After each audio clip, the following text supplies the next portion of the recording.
The Ocean of Theosophy by William Q. Judge.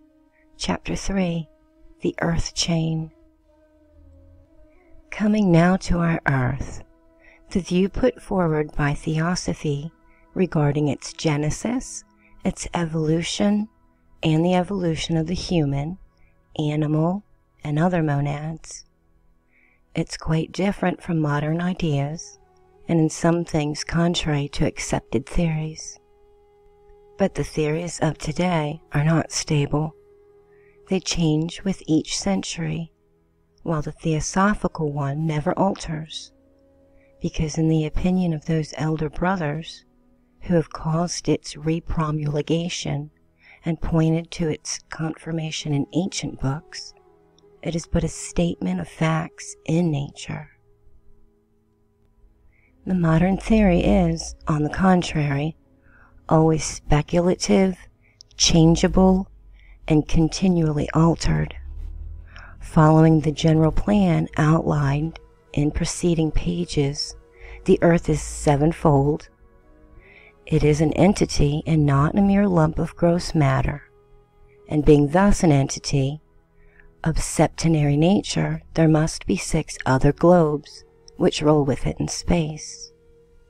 This company of 7 globes has been called the Earth Chain or the Planetary Chain.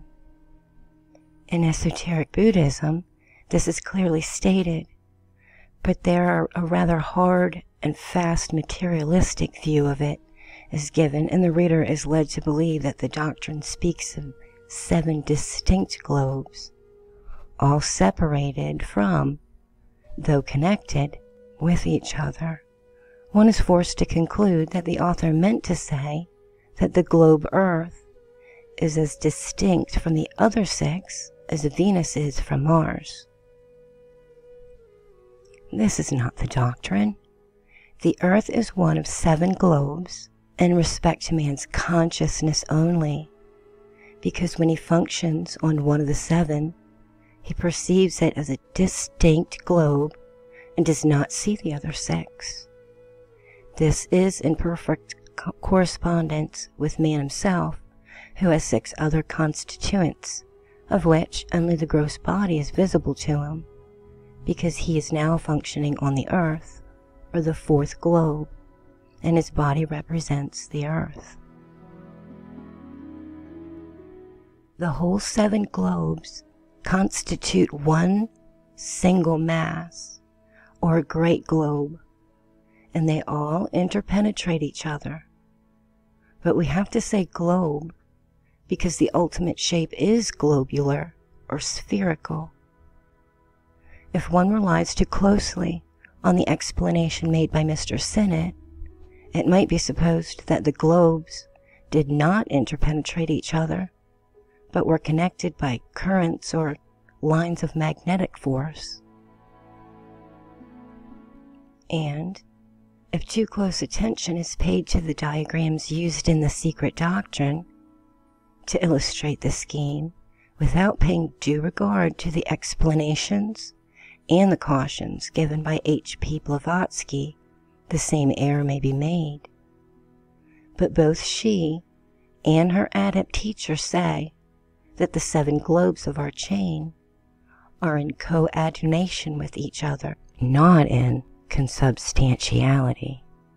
This is further enforced by cautions not to rely on statistics or plain surface diagrams, but to look at the metaphysical and spiritual aspect of the theory as stated in English.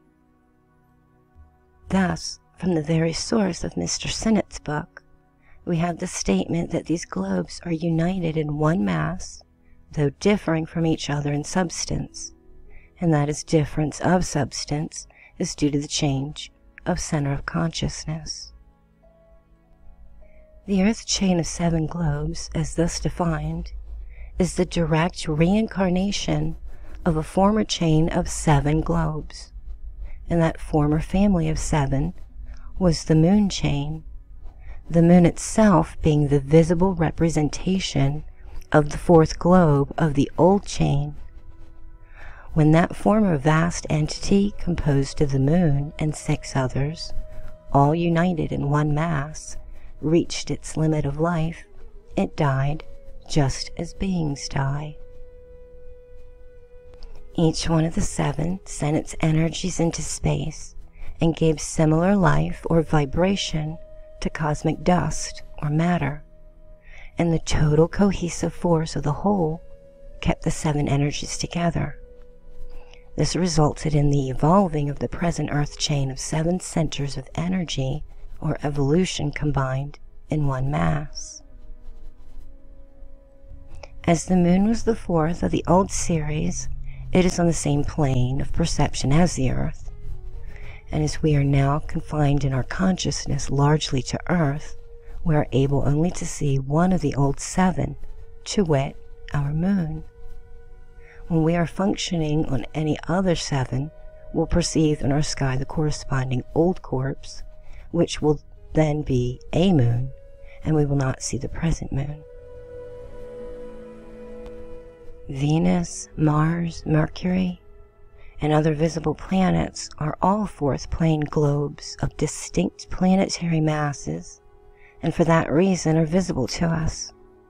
Their companion 6 centers of energy and consciousness being invisible. All diagrams on plane surfaces will only becloud the theory, because a diagram necessitates linear divisions. The stream or mass of egos which evolves on the 7 globes of our chain is limited in number, yet the actual quantity is enormous. For though the universe is limitless and infinite, yet in any particular portion of the cosmos in which manifestation and evolution have begun, there is a limit to the extent of manifestation and to the number of egos engaged therein. And the whole number of monads now going through evolution on our Earth chain came over from the 7 planets or globes which I have described. Esoteric Buddhism calls this mass of egos a life wave, meaning the stream of monads. It reached this planetary mass represented to our consciousness by the central point of our Earth, and began on Globe A, or number 1, coming like any army or river. This first portion began on Globe A and went through a long evolution, there in bodies suited to such a state of matter, and then passed on to B, and so on through the whole 7 greater states of consciousness, which have been called globes. When the first portion left A, others streamed in and pursued the same course, the whole army proceeding with regularity round the septenary route. This journey went on for 4 circlings round the whole, and then the whole stream of army of egos from the old moon chain had arrived, and being complete, no more entered after the middle of the 4th round. The same circling process of these differently arrived classes goes on for 7 complete rounds of the whole 7 planetary centers of consciousness, and when the 7 are ended, as much perfection as is possible in the immense period occupied will have been attained, and then this chain or mass of globes will die in its turn to give birth to still another series.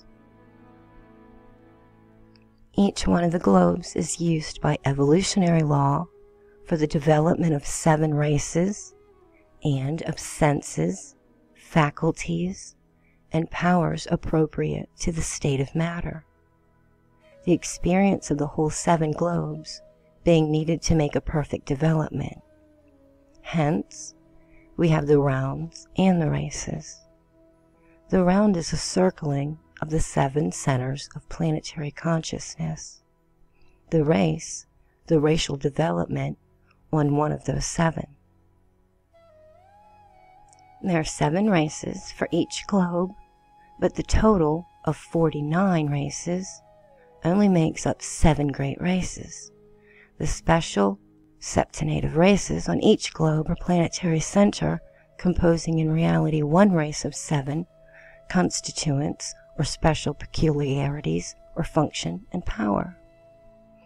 And as no complete race could be evolved in a moment on any globe, the slow, orderly process of nature, which allows no jumps, must proceed by appropriate means. Hence, subraces have to be evolved one after the other before the perfect root race is formed. And then the root race sends off its offshoots while it's declining and preparing for the advent of the next great race. As illustrating this, it is distinctly taught that on the Americas is to be evolved the new 6th race.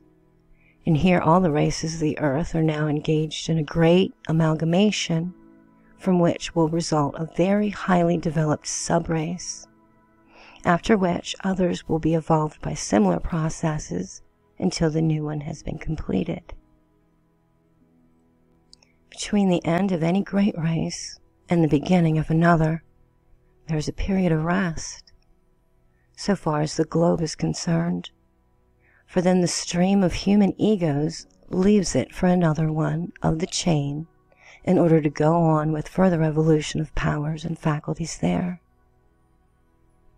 But when the last, the 7th race, has appeared and fully perfected itself, a great dissolution comes on, similar to that which I briefly described as preceding the birth of the earth's chain, and then the worlds disappear as a tangible thing, and so far as the human ear is concerned, there is silence.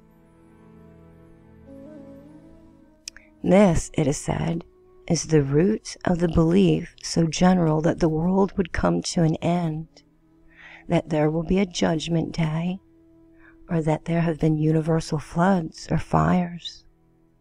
Taking up evolution on the earth, it is stated that the stream of monads begins first to work up the mass of matter in what are called elemental conditions, when all is gaseous or fiery. For the ancient and true theory is that no evolution is possible without the monad as vivifying agent. In this first stage, there is no animal or vegetable. Next comes the mineral, when the whole mass hardens, the monads being all imprisoned within. Then, the first monads emerge into vegetable forms, which they construct themselves, and no animals yet appear.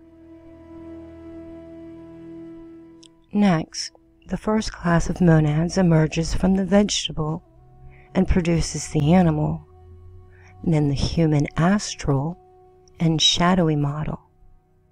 And we have minerals, vegetables, animals, and future men, for the second and later classes are still evolving in the lower kingdoms.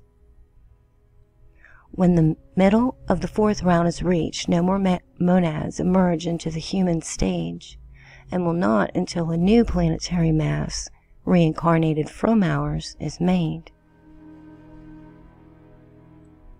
And this is the whole process roughly given, but with many details left out, for in one of the rounds, man appears before the animals. But this detail need lead to no confusion. And to state it in another way, the plan comes first in the universal mind, after which the astral model or basis is made. And when that astral model is completed, the whole process has gone over so as to condense the matter up to the middle of the 4th round. Subsequent to that, which is our future, the whole mass is spiritualized with full consciousness and the entire body of globes raised up to a higher plane of development. In the process of condensing above referred to, there is an alteration in respect to the time of the appearance of man on the planet. But as to these details, the teachers have only said, quote, that at that second round the plan varies, but the variation will not be given to this generation. End quote. Hence, it is impossible for me to give it, but there is no vagueness on the point that the 7 great races have to evolve here on this planet, and that the entire collection of races has to go 7 times round the whole series of 7 globes. Human beings did not appear here in 2 sexes first. The first were of no sex, then they altered into hermaphrodite, and lastly separated into male-female. And this separation into male and female for human beings was over 18 million years ago. For that reason it is said in these ancient schools that our humanity is 18 million years old and a little over. End of Chapter 3, The Ocean of Theosophy, by William Q. Judge. Watch soon for Chapter 4, Septenary Constitution of Man, coming soon. Like, share, comment, love yourselves and love each other unconditionally.